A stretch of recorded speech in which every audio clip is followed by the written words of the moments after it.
তোমরা সবাই কেমন আছো? আশা করছি তোমরা খুব ভালো আছো। আবার একটা নতুন রেসিপি নিয়ে চলে এলাম তোমাদের কাছে। জল গরম হতে দিয়েছি, তার মধ্যে দিয়ে দিলাম আমলের দুধ। তোমরা আমলও দিতে পারো বা আমলিয়া দিতে পারো, তোমরা লিকুইড করতে পারো বা গুঁড়ো দুধও করতে পারো। তো ভালো করে এটাকে গুলে নিচ্ছি, গুলে নেওয়ার পর গরম করছি, দিয়ে ভালো করে নাড়িয়ে নাড়িয়ে নাড়িয়ে নাড়িয়ে একটু ব্যাটার মানে একটু ঘন বানাচ্ছি।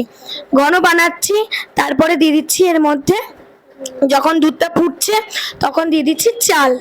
আমরা চাল দিয়ে দিলাম, তো দিয়ে দিলাম খাস আতপ চাল, সেটাতে পায়েস করার জন্য।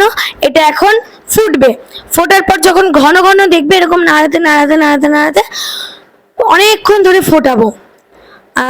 তো ভালো করে ফুটিয়ে নেবো। তোমরাও যেমন বললাম লিকুইড দুধও তোমরা করতে পারো। তারপরে এখানে ভালো করে ফুটিয়ে নেওয়ার পরে এখানে দিয়ে দিলাম চিনি। তোমরা পরিমাণ যে যেরকম চিনি খাও সেরকম পরিমাণ মতো দিয়ে দেবে চিনি।